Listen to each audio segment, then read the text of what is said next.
राहुल गांधी और कांग्रेस ने आज फाइनली उस तारीख का ऐलान कर दिया जो तारीख देश के प्रधानमंत्री नरेंद्र मोदी, देश के मुख्य चुनाव आयुक्त ज्ञानेश कुमार सबकी धड़कनें बढ़ाने के लिए काफी है। हालांकि 18 नवंबर को जब बैठक हुई थी तभी इस बात का ऐलान कर दिया गया था कि अब वोट चोरी के मुद्दे पर सड़क पर उतरेगी कांग्रेस। आज की तारीख में देश के अलग अलग हिस्सों से वो तस्वीरें भी आई जब कांग्रेस सड़क पर उतरते हुए नजर आई और सिर्फ कांग्रेस नहीं उतरी बल्कि बहुत सारे मतदाता भी कांग्रेस के साथ जुड़कर सड़क पर उतरते हुए नजर आए। लेकिन इन सब के दरमियान वो तारीख जो सबसे ज्यादा महत्वपूर्ण है, एक तरफ देश में संसद चल रही होगी तो दूसरी तरफ दिल्ली में लाखों की तादाद में लोग इकट्ठा होंगे ज्ञानेश कुमार के दफ्तर से कुछ ही दूरी पर, और आलम यह होगा कि खुलकर हल्ला बोल किया जा रहा होगा वोट चोरी के खिलाफ। एक तरफ सदन में प्रधानमंत्री नरेंद्र मोदी, गृह मंत्री अमित शाह होंगे तो दूसरी तरफ दिल्ली की सड़कों पर राहुल गांधी, मल्लिकार्जुन खड़गे, कांग्रेस के तमाम नेता, तमाम मुख्यमंत्री, तमाम उप मुख्यमंत्री, और इन सब से निश्चित तौर पर ज्ञानेश कुमार की कुर्सी हिलेगी। लेकिन बात सिर्फ इतनी ही नहीं है, एक एफआईआर भी दर्ज हो गई है और यह एफआईआर कहीं और नहीं बल्कि कांग्रेस शासित एक प्रदेश में दर्ज कराई गई है। ज्ञानेश कुमार वहां भी आपको फंसते हुए नजर आएंगे। वोट चोरी पर बहुत सारी खबरें आज की तारीख में हैं, लिहाजा इस वीडियो में अंत तक जरूर बने रहिएगा। नमस्कार, मैं स्वप्निल और आप मुद्दा देख रहे हैं। आगे बढ़े उससे पहले वही छोटी सी अपील। मुद्दा इन दिनों एक गंभीर आर्थिक संकट से जूझ रहा है। एक तरफ हमारे मेन बैंक अकाउंट फ्रीज चल रहे हैं तो दूसरी तरफ हमारे 2.5 साल पुराने चैनल को लंबे समय तक छीन कर रखा गया था। ऐसे में डे टू डे ऑपरेशंस में मुद्दा को काफी मुश्किलों का सामना करना पड़ता है। लिहाजा आपसे गुजारिश है, यदि आप चाहें, यदि आप सक्षम हो तो मुद्दा की छोटी छोटी मदद जरूर कीजिएगा। इसके लिए आप स्क्रीन पर दिख रहे क्यूआर कोड या फिर के नीचे दिख रहे यूपीआई नंबर का इस्तेमाल कर सकते हैं। अब आगे बढ़ते हैं और खबरों के उस सिलसिले को शुरू करते हैं। एक एक करके आपको सबसे पहले हम कुछ खबरें ही दिखा देते हैं। वोट चोरी मामले में शुरू हुई पुलिस जांच। फर्जी वोटरों के आरोप पर कर्नाटका में एफआईआर दर्ज। कांग्रेस की सरकार है कर्नाटक में। कांग्रेस ने, राहुल गांधी ने कर्नाटक की वोट चोरी से ही वोट चोरी श्रृंखला वाली प्रेस कॉन्फ्रेंसेस की शुरुआत करी थी। उसके बाद जाकर के हरियाणा का जिक्र आया और अब बिहार पर भी बहुत जल्द कांग्रेस एक प्रेस कॉन्फ्रेंस करने वाली है। इसके अलावा मैं आपको हिलती हुई सत्ता, डरती हुई सत्ता और सियासत दिखाना चाहता हूं। आपकी स्क्रीन पर कमलनाथ, मध्य प्रदेश के पूर्व मुख्यमंत्री, उनका एक ट्वीट है। अक्सर आपने एक ट्विटर यूजर को देखा होगा, मंजीत घोषी को। मध्य प्रदेश के रहने वाले मंजीत लगातार लोकतंत्र की लड़ाई लड़ते हुए नजर आते हैं। मंजीत ने वोट चोरी के मुद्दे को लेकर सोशल मीडिया पे पोस्ट भी किए थे और इन सब के बीच उनकी गिरफ्तारी हो चुकी है। कमलनाथ ने बकायदा ट्वीट करते हुए यह जानकारी दी और कहा, वोट चोरी का मुद्दा उठाने पर मध्य प्रदेश के नरसिंहपुर के कांग्रेस के युवा साथी मंजीत घोषी के खिलाफ पहले दिल्ली और राजस्थान में एफआईआर दर्ज हुई और अब उन्हें जिस तरह से गिरफ्तार किया गया है वो निंदनीय है।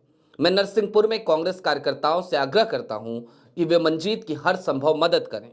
मैं भाजपा से भी कहना चाहता हूं कि सत्ता के नशे में अब व्यक्ति की आजादी का गला न घोटा जाए। भाजपा और निर्वाचन आयोग को अच्छी तरह समझ लेना चाहिए कि कांग्रेस का एक एक कार्यकर्ता वोट चोरी रोकने के लिए अपनी पूरी शक्ति से प्रयास करेगा और सत्ता का कोई जुल्म उसे रोक नहीं पाएगा। यह कमलनाथ का ऐलान था। और इन सब के बीच अब जरा उस ऐतिहासिक तारीख की तरफ भी बढ़ जाते हैं। आपकी स्क्रीन पर एक और खबर है। वोट चोरी और एसआईआर के विरोध में रामलीला मैदान में 14 दिसंबर को कांग्रेस की रैली। अब इन तमाम खबरों के बाद, इन तमाम हेडलाइंस के बाद जरा एक एक करके इन तमाम स्थितियों को समझिए कि आखिरकार ज्ञानेश कुमार आज की तारीख में बुरी तरीके से फंसते हुए क्यों नजर आ रहे हैं। दोस्तों, पूरे देश में एसआईआर करा रहे हैं ज्ञानेश कुमार, लेकिन क्या एसआईआर जितनी कम टाइमलाइन उन्होंने दी है उतने कम समय में संभव है? प्रैक्टिकल है? जवाब है हो ही नहीं सकता। लेकिन ज्ञानेश कुमार की अपनी जिद है, ज्ञानेश कुमार की अपनी स्टाइल है, वो अपनी उसी स्टाइल के तहत एसआईआर कराने में जुटे पड़े हैं। हर दिन एक नया ट्वीट, एक नया जुमला और जुमलेबाजी के साथ चुनाव आयोग आज की तारीख में लगता है जैसे देश के प्रधानमंत्री नरेंद्र मोदी को कॉम्पिटिट कर रहा हो, उसकी प्रतिस्पर्धा चल रही हो। देखते हैं कौन कितना फेंक पाता है। आज की तारीख में चुनाव आयोग कहीं ना कहीं कुछ इसी तरीके से काम करता हुआ नजर आ रहा है। इन सब के बीच विपक्ष चाहे जितने भी सबूत लाकर रख दे, चाहे जितने भी आरोप लगा दे, लेकिन उन तमाम आरोपों, तमाम सबूतों के बाद बड़ी ही ढिठाई, बड़ी ही बेशर्मी, बड़ी ही बेहयाई के साथ ज्ञानेश कुमार बार बार उन तमाम सबूतों को नकारते हुए नजर आते हैं। उल्टा विपक्ष से ही हलफनामा मांगने लगते हैं। और इन सब से आजिज होकर आज की तारीख में कांग्रेस ने क्या हरियाणा, क्या पंजाब, हर जगह पर सड़क पर उतरना बेहतर समझा। आज देश के कोने कोने से वो तमाम तस्वीरें आई जहां पर ज्ञानेश कुमार के खिलाफ कांग्रेस नेताओं और कार्यकर्ताओं ने खुलकर मोर्चा खोल दिया है। तमाम जगहों पर ज्ञानेश कुमार के पुतले भी जलाए गए, तमाम जगहों पर एसआईआर के खिलाफ मार्च भी निकाला गया। और सिर्फ कांग्रेस के नेता या कार्यकर्ता नहीं, बल्कि आम मतदाता, देश के जिम्मेदार नागरिक, वो भी आज कांग्रेस के साथ कंधे से कंधा मिलाकर चलते हुए नजर आए। कुल मिलाकर सड़क पर कांग्रेस उतर चुकी है और निश्चित तौर पर विपक्ष की राजनीति में आज की तारीख में कांग्रेस को यह समझने की जरूरत थी कि यदि उसे इन तमाम मुद्दों पर लड़ाई लड़नी है एक ऐसे सिस्टम के खिलाफ जो सिस्टम उसकी बात नहीं सुनता, तो इसके लिए जनता को अपने साथ जोड़ना बेहद जरूरी है। और जनता तभी जुड़ सकती है जब सड़क पर कांग्रेस की उपस्थिति नजर आए। याद कीजिए, राहुल गांधी भारत जोड़ो यात्रा लेकर निकलते हैं तो उसके बाद जनता उनके साथ जुड़ती हुई नजर आती है। राहुल गांधी भारत जोड़ो न्याय यात्रा लेकर निकलते हैं तो जनता फिर उनके साथ जुड़ती हुई नजर आती है। और इन दो यात्राओं के बाद वो तमाम मिथक, वो तमाम फर्जी बातें, बकवास बातें, राहुल गांधी की इमेज को खराब करने वाली वो तमाम मिथक टूटते हुए नजर आते हैं। राहुल गांधी सड़क पर होते हैं, जनता को गले लगाते हैं, जनता उन पर मोहब्बत लौटाती है और कांग्रेस 2024 के चुनाव में कमोबेश वापसी तो कर ही पाती है। 2014 से लेकर 2019 तक लगातार लीडर ऑफ अपोजिशन का पद ना पा पाने वाली कांग्रेस आज की तारीख में कम से कम 99 सीटें तो लेकर आई और 99 सीटें लाने के बाद उसे लीडर ऑफ अपोजिशन का पद तो मिला। ये निश्चित तौर पर कांग्रेस की वो सड़क यात्रा ही थी, राहुल गांधी की वो सड़क यात्रा ही थी जिसने कांग्रेस को फिर से एक मजबूत पार्टी के तौर पर उभारने में मदद करी। अब 14 दिसंबर की तारीख को क्या होगा, उससे पहले यह समझ लीजिए कि यह तारीख ज्यादा टेंशन बढ़ाती क्यों प्रतीत हो रही है। देश में 1 दिसंबर से लेकर 19 दिसंबर की तारीख तक सदन चलेगा, संसद चलेगा। शीतकालीन सत्र का ऐलान हो चुका है, यानी कि शीतकालीन सत्र के दरमियान ही विपक्ष एक रैली प्लान कर चुका है।